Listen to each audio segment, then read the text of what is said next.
I guess now I know why Mom didn't like me playing with the music box.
I saw Edie sneak down to the basement once, carrying packages.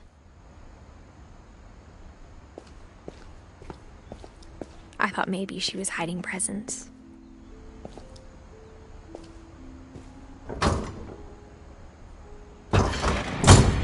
It turned out she was hiding a lot more than that.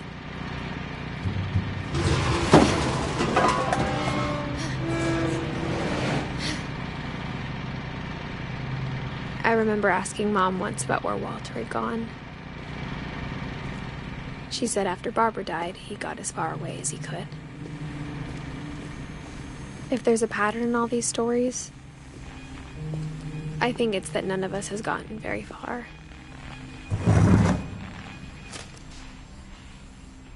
Goodbye, everyone.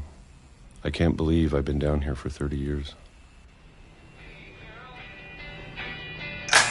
On that first day, after the shaking started, I didn't think I'd survive a week.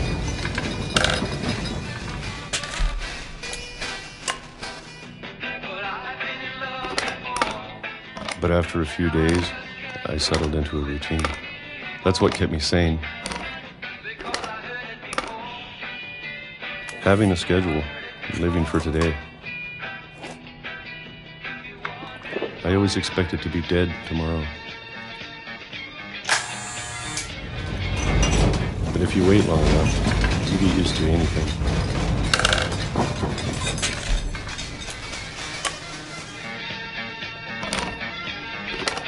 Even a monster on the other side of the door starts to feel normal. Almost friendly.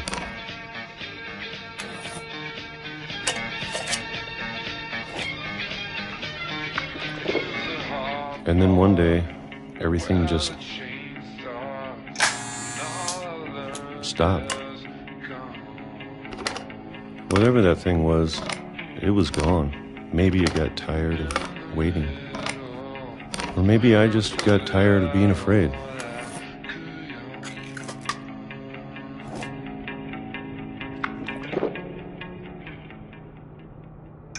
It's been a week now, the longest in 30 years.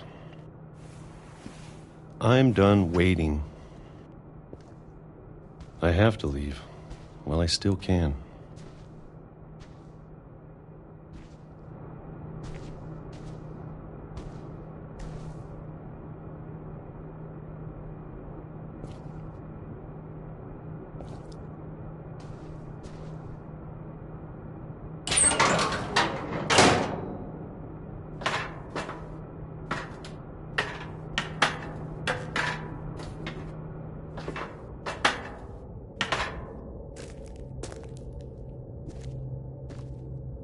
I know it's out there, somewhere.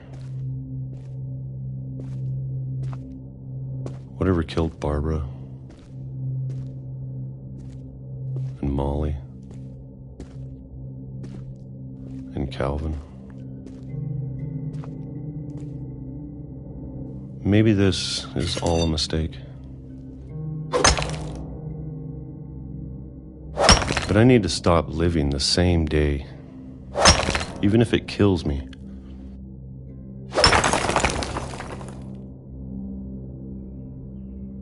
Whatever's out there, I want you to know I'm ready for it.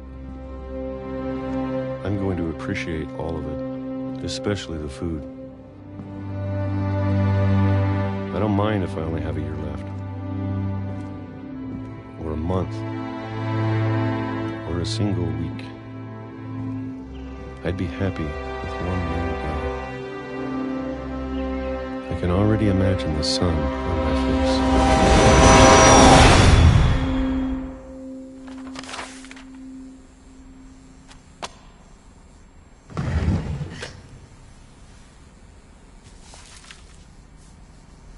Walter died when I was 6. I can't believe my mom never told me he was down here. I'm sure my mom was trying to protect me.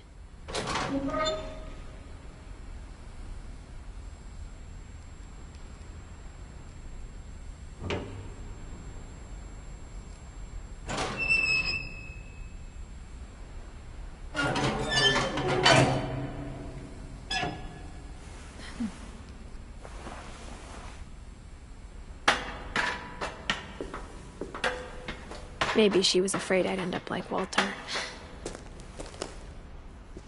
But if she never told me about an uncle under the house, I can only imagine what else she was hiding. I don't want to make the same mistakes she made, trying to bury something that's still alive. Now that there's only one of us left, or maybe 2,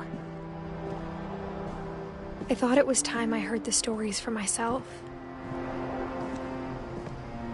and found out what happened to everyone else. But now I'm worried the stories themselves might be the problem.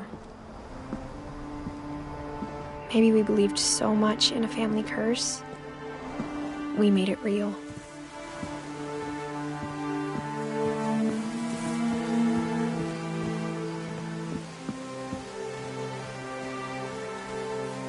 I don't know if I should even be writing this.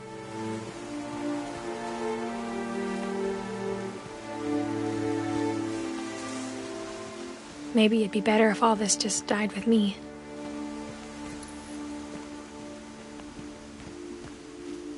But I thought you should know about your family.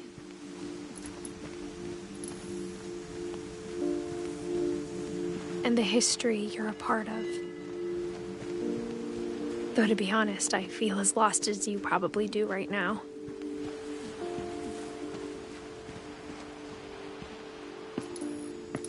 I think the people in these stories believed them, for what that's worth.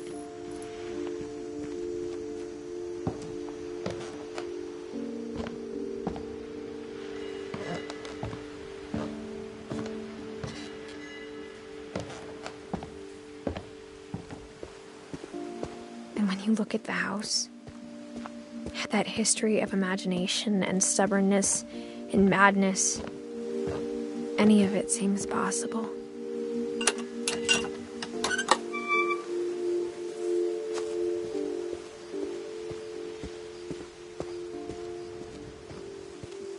I think we've been surrounded by death for so long, we've just gotten used to it. What kind of family finishes building a cemetery before starting the house?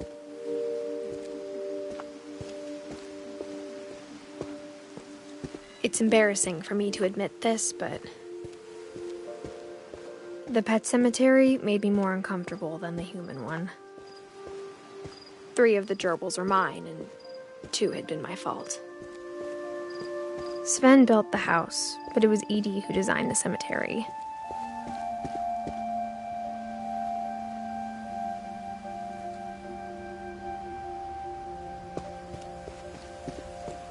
I'm sure Odin's monument had been Edie's idea. My mom was always trying to move on, but for Edie, the past never went away. She could see it poking out of the water at low tide.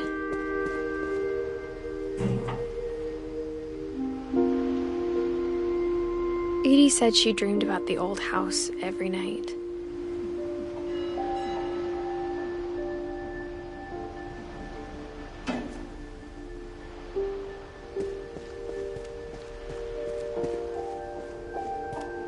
Edie's side was always easier for me to understand. But the older I get, the more I can see where my mom was coming from. She lost 2 of her brothers, just like I did. I get why she tried so hard to protect us. There's so many things I wish I could ask my mom now. Part of me thinks this is what she wanted all along. For me to come back someday and find everything out for myself.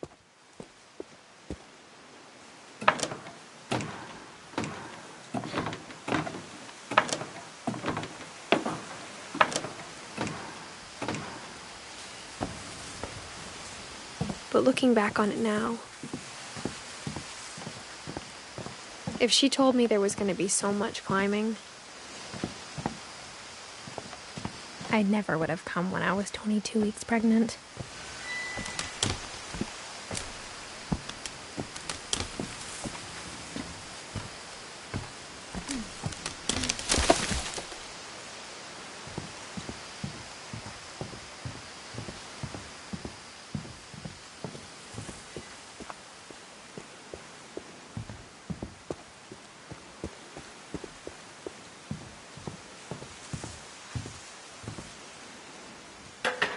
I never met Grandpa Sam, but I think he and my mom had a lot in common.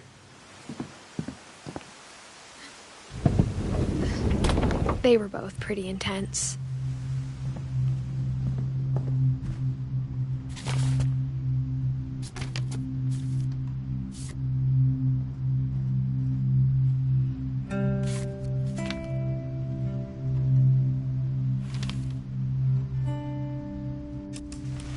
Dawn, I promise, you'll never forget this weekend. Yes, sir. These memories are gonna last a lifetime. Perfect. It's gonna rain the whole weekend, isn't it?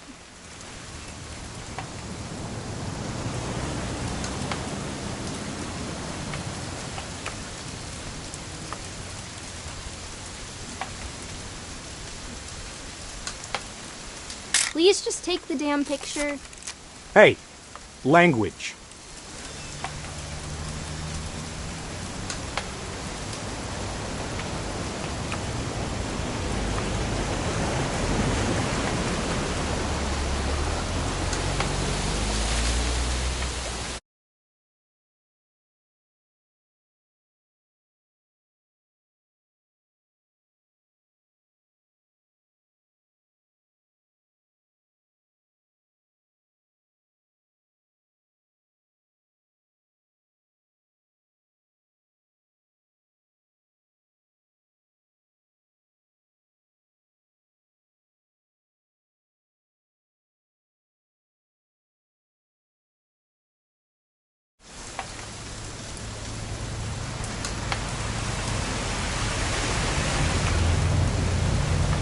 Never forget this weekend, Dad.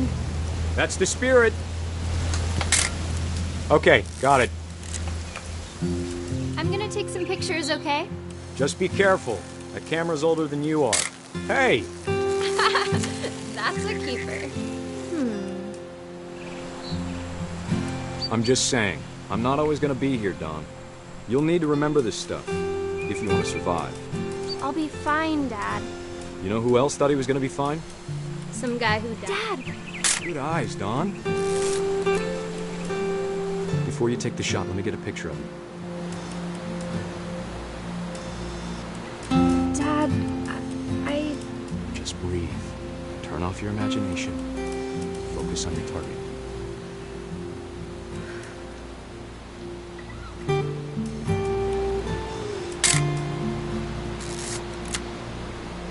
Let me get behind you. Do I have to do this? Dawn, you don't have to do anything. But if you want to survive, you'll need to be strong. Great shot, Dawn!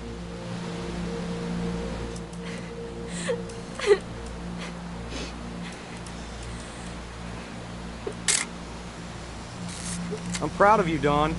Always remember that, okay?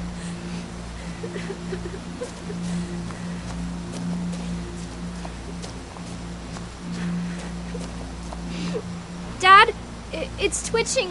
I think That's it's totally normal, Don. Just focus on the camera. Try not to think about— Dad!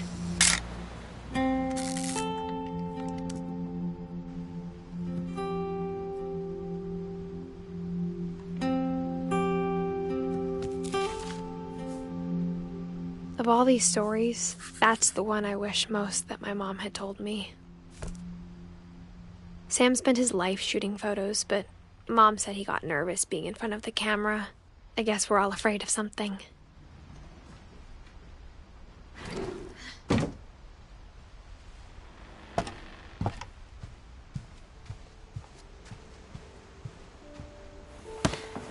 After Sam died, my mom and Edie got really close. They'd both lost a lot.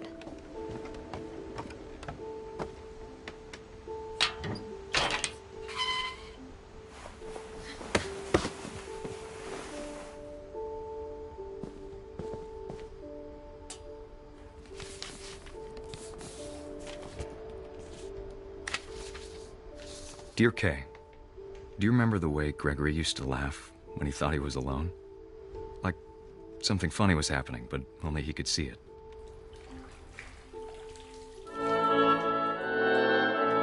I think he saw things the rest of us don't.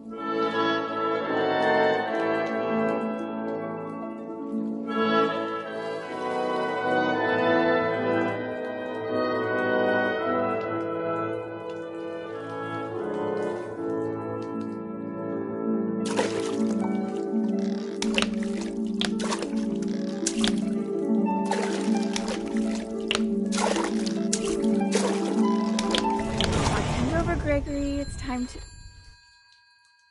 Hold on, sweetie. Hello? Sam, I told you I don't want to talk right now. I wonder what he saw. What his world was like.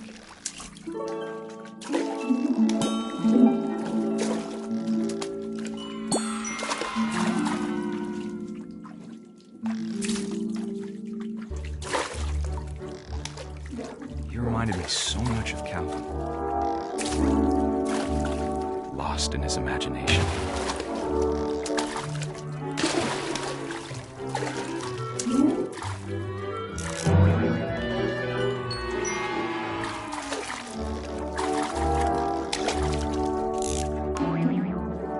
I know how silly it sounds.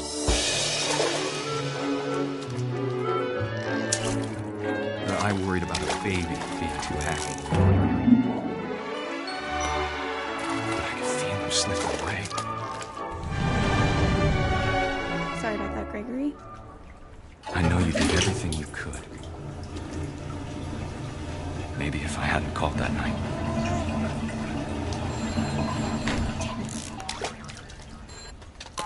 Hold on, I don't want Gregory to hear this. I wish he could have told us about the world he saw.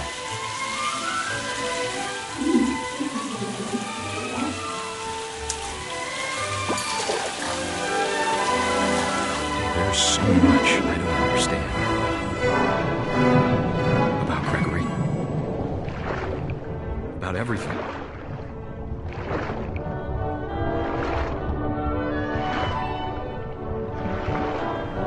But I know what happened wasn't your fault.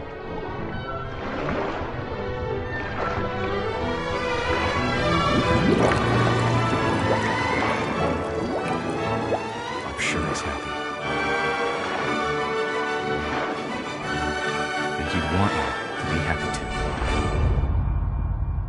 Good luck, Kay. Love, Sam.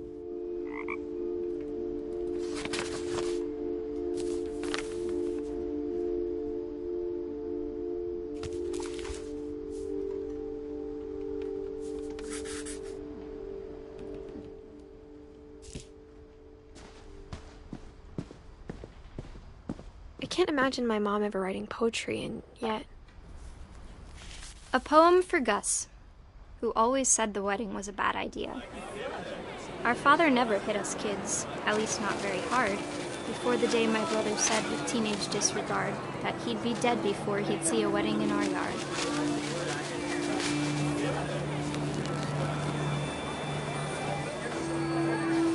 My father made him come, of course, but Gus stood far apart, just flew his kite and bottled up the storm inside his heart.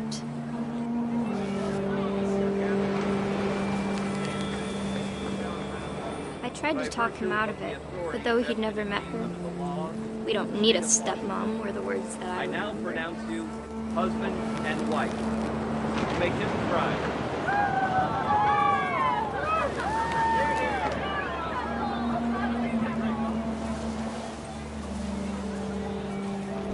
When the time for photos came, Dad ordered him to come here.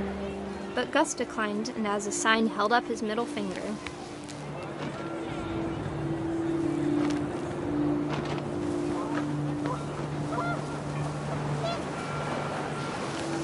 The wind picked up, and panicked geese appeared and quickly went. But all the humans did that day was go inside the tent.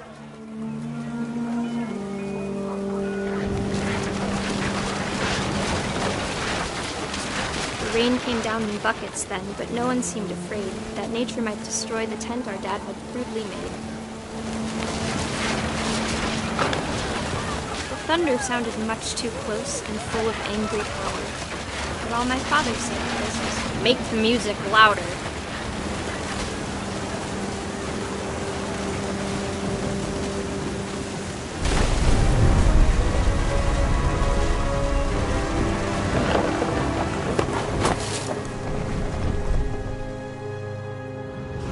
I wish that I could truly say I thought about you on that day.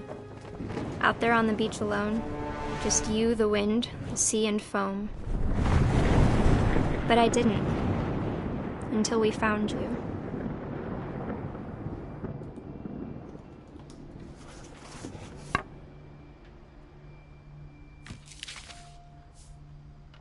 She never talked about him, but Mom told me once if I was a boy, they were going to name me Gus.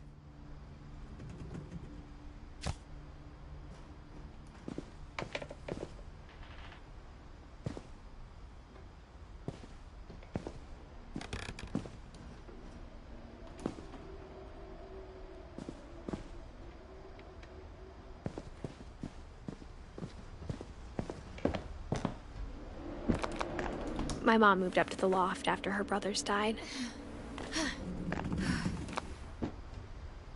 At the time, it was as far away as she could get.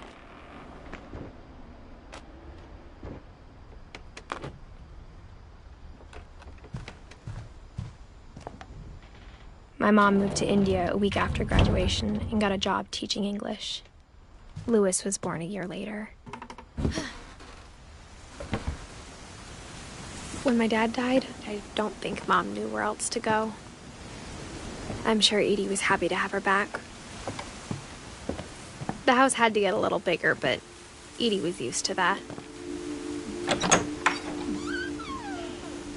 And for a while, things were good. Almost normal, but it didn't last. The beginning of the end was Milton's 10th birthday, when Edie gave him a castle. After Milton disappeared, the only thing he left behind was a room full of paintings.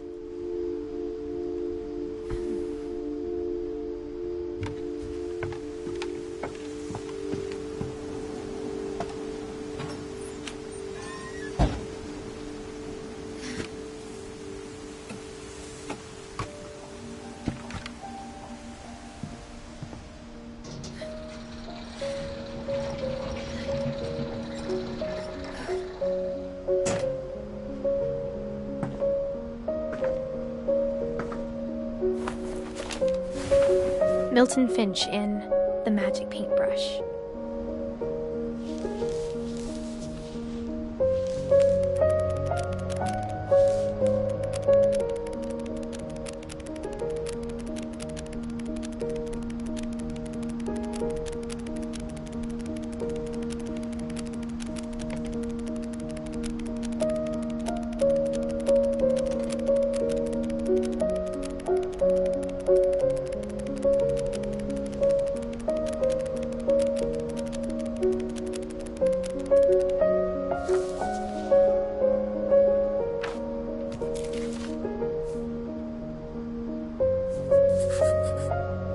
I was 4 when Milton disappeared.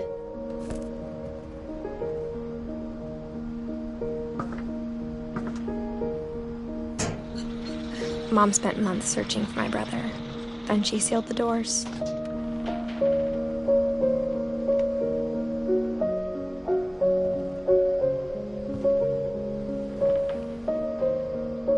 Whatever Milton had found in the house, Mom didn't want it getting out.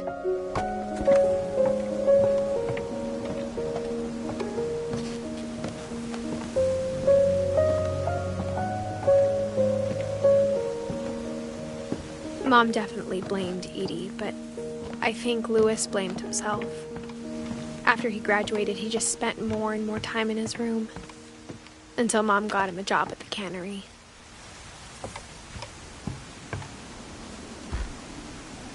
Everyone always told me to stay out of Louis's room, except Louis.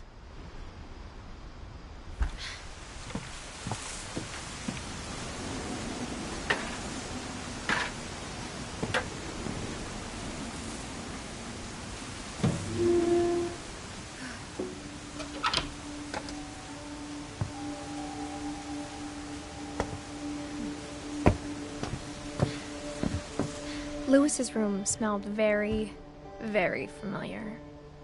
That part of him lived on.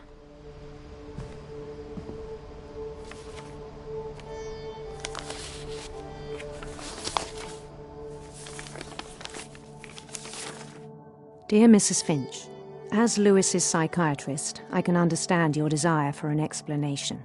As I see it, the trouble began in January, shortly after we convinced your son to seek treatment for substance abuse. Newly sober, I believe Louis first noticed the monotony of his daily life.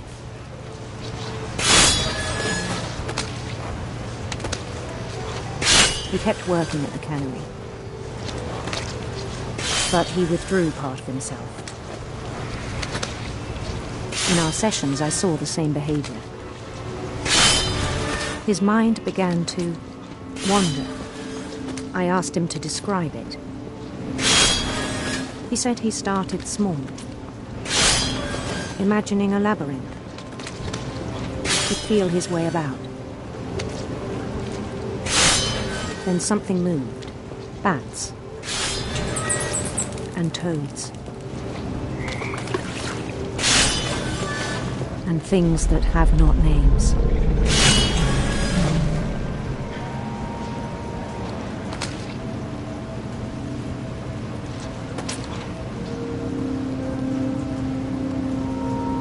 He knew it was all in his head. But he took it very seriously. I had hoped he'd find himself.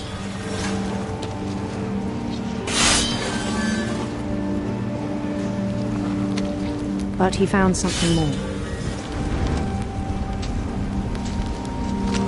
I worried about him then. Daydreaming at the cannery. I spoke with his boss. But he said Louis had become a model employee. Methodical, tireless, focused. Like a whole new Louis. So I let him go on.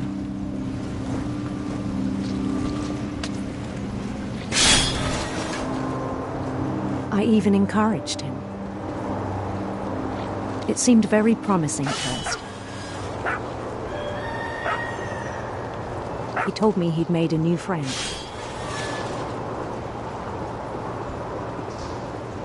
On the edge of a city he named Louis Topia. He built the city up slowly, brick by brick. Then he made musicians.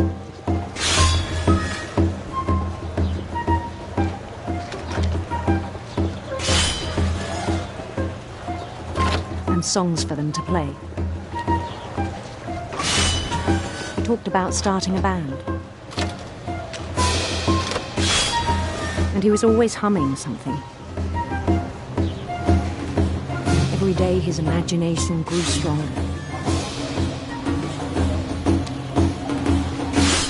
He no longer spoke at the cannery.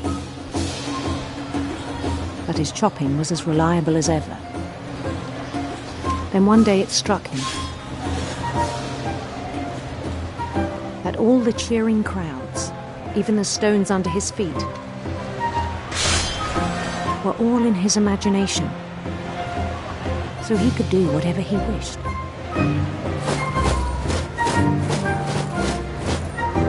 He held an election for mayor,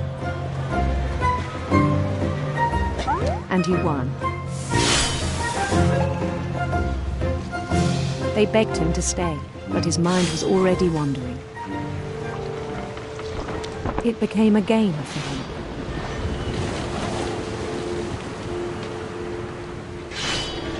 He'd conquer a city, then immediately push on.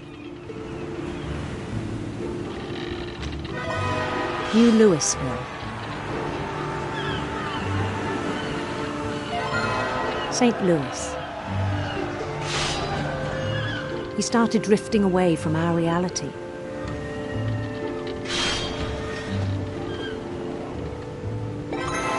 Minneapolis, until one day he forgot to go home from the cannery.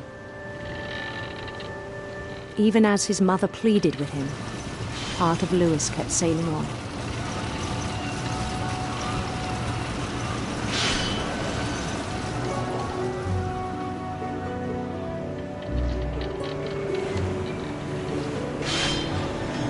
In Louisburg, he heard rumors of a handsome queen.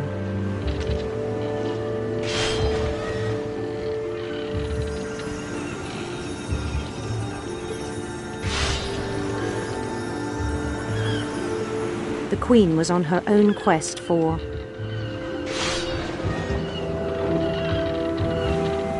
radiant rainbows.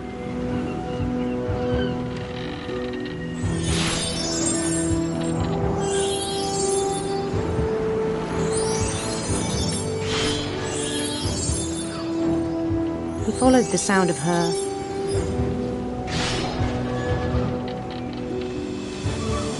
silver harp.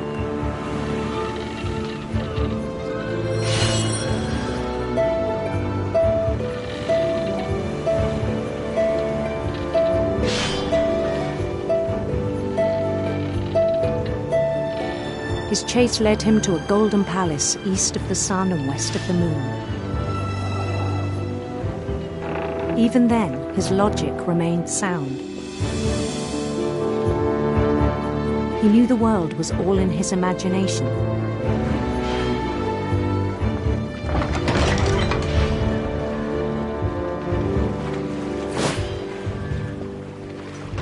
But he was so proud of having created it. In his own eyes, he'd become something greater than a king.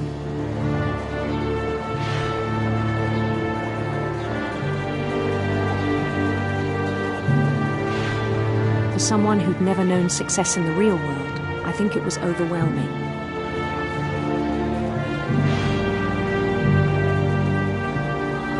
And then it struck him that the real Louis was not the one chopping salmon, but the one climbing the steps of a golden palace.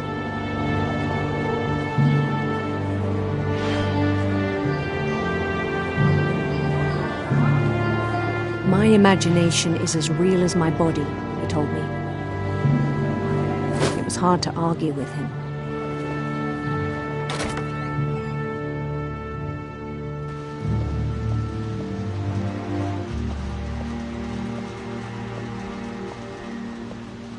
He began to forget the world we know.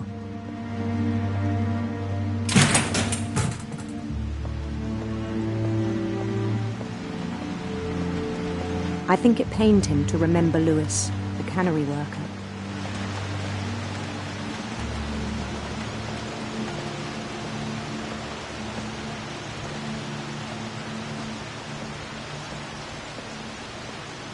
He began to despise the man with a royal contempt.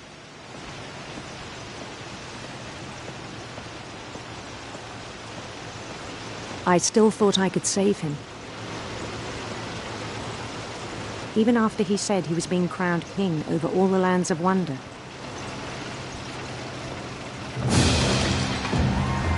The palace would be packed with his companions.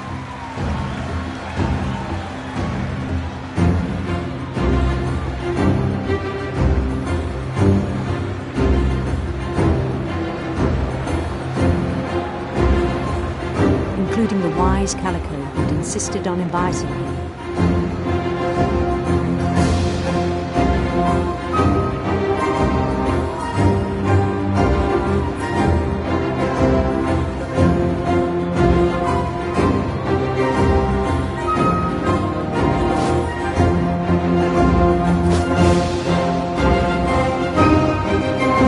His queen waited, holding his crown.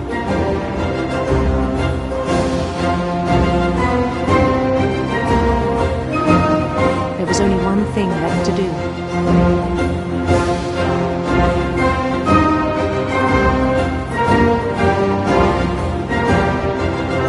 Bend down his head.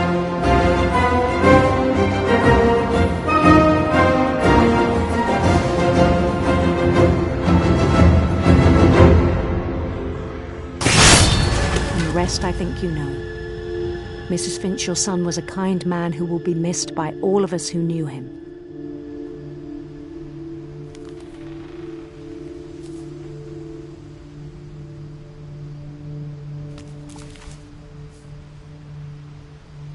My brother was really cool. I wish you could have met him.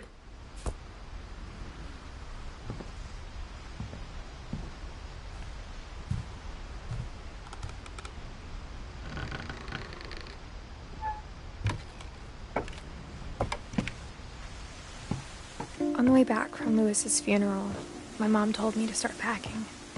She waited until the day before we left to tell Edie. I'm not sure if she wanted to make it easier or harder.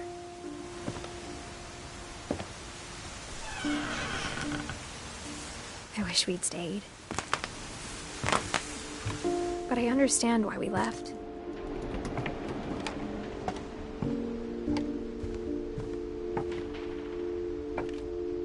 What happened that night had been coming for a long time.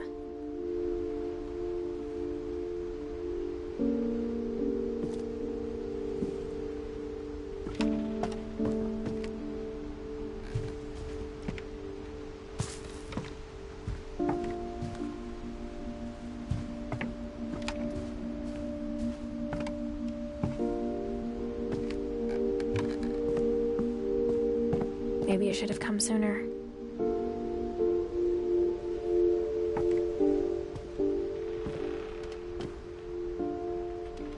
But it had to end one way or another. All that's left now is to tell you about that last night.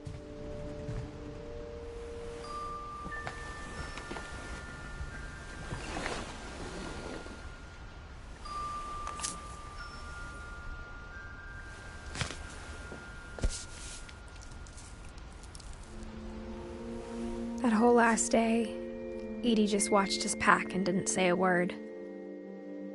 Until supper, when she raised her glass and said, "To our final night together, and all our final nights apart." Grandma, you know what I said about alcohol. Some of your medications are very Edith, specific. I left a present for you in the hallway. Why don't you go open it? The grown-ups have to argue now. I'm sorry, you're right. We're all leaving tomorrow. Let's just enjoy our last... I'm not leaving. Edith, you're excused.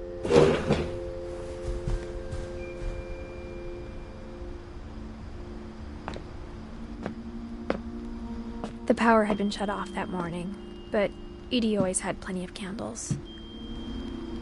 When my mom sealed the library, I don't think she knew about the other entrance. Or that Edie had a key to it.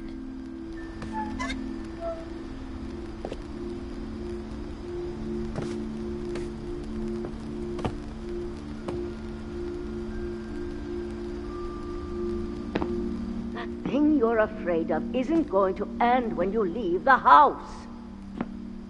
Edith has a right to know these stories. My children are dead because of your stories. I think it's best if Edith and I leave tonight. We'll have the nursing home send a van for you in the morning, okay?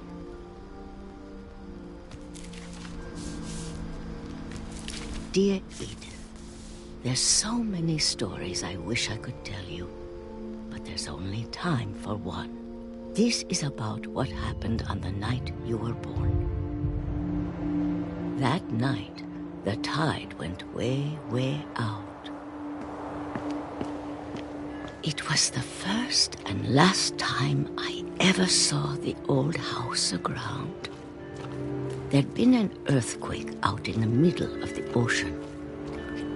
They called it the lowest tide in 1,000 years. God, it smelled awful. You know, I've seen that house every day of my life. But I never thought I'd go back to it. When the fog rolled in, I lost my way.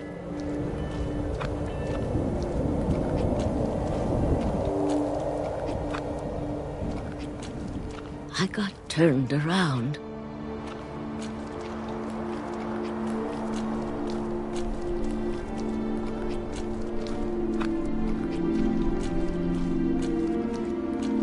For a while, I wandered.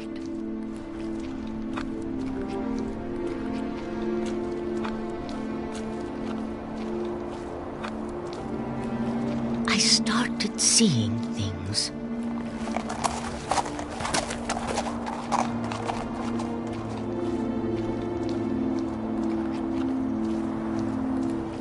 Things I'd forgotten had ever existed.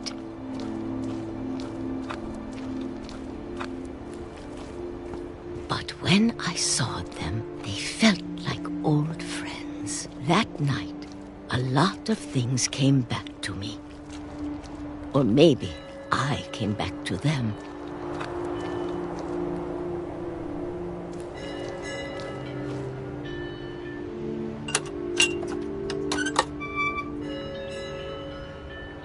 Things I can't explain, but that I need you to try and... Edith, what are you doing in here? It's mine. Edith! Mom, you're gonna rip it! Let go! I kicked and screamed, but Mom dragged me to the car.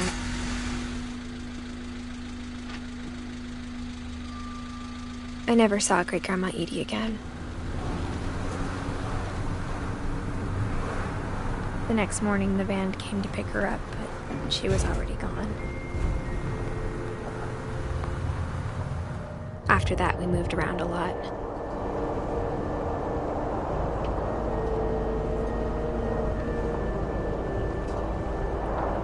We both tried to make the best of it.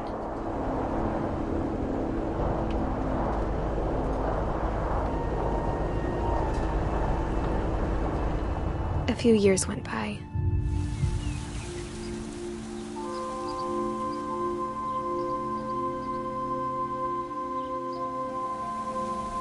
My mom didn't like to talk about it, but she started getting sick a lot. The rest happened pretty quickly. She got better for a while, and then she didn't. And then I was alone. The last Finch left alive.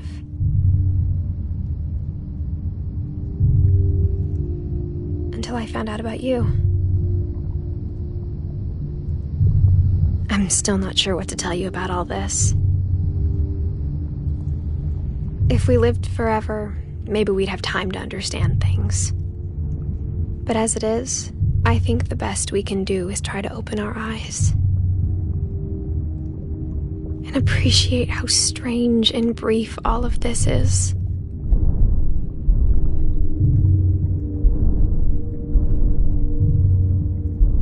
This journal was supposed to be for you.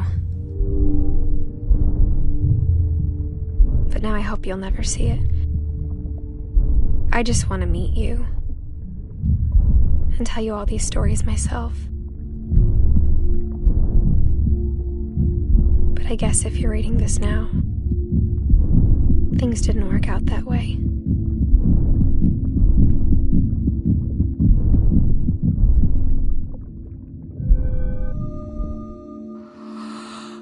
This is where your story begins. I'm sorry I won't be there to see it. It's a lot to ask, but I don't want you to be sad that I'm gone. I want you to be amazed that any of us ever had a chance to be here at all. Good luck.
I knew Grandpa Sam had a twin, and that he never talked about him. I guess my grandpa didn't like history any more than my mom did.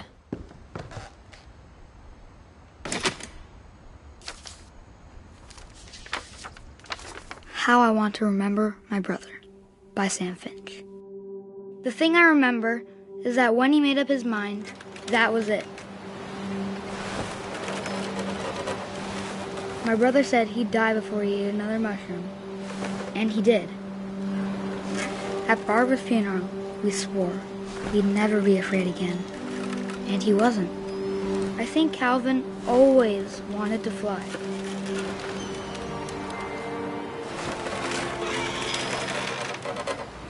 Sam! Calvin!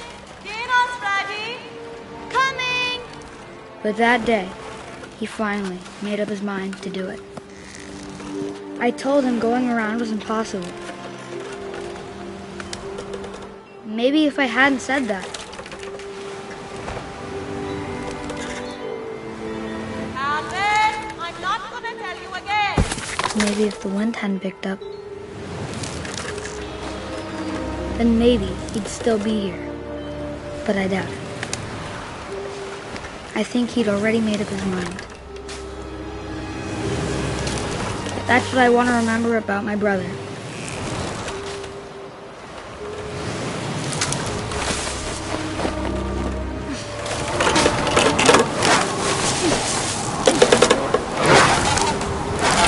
The day he made up his mind to fly, and he did.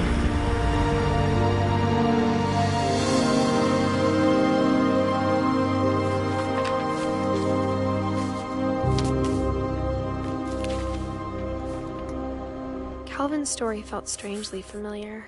When I was younger, I remember trying to do the exact same thing.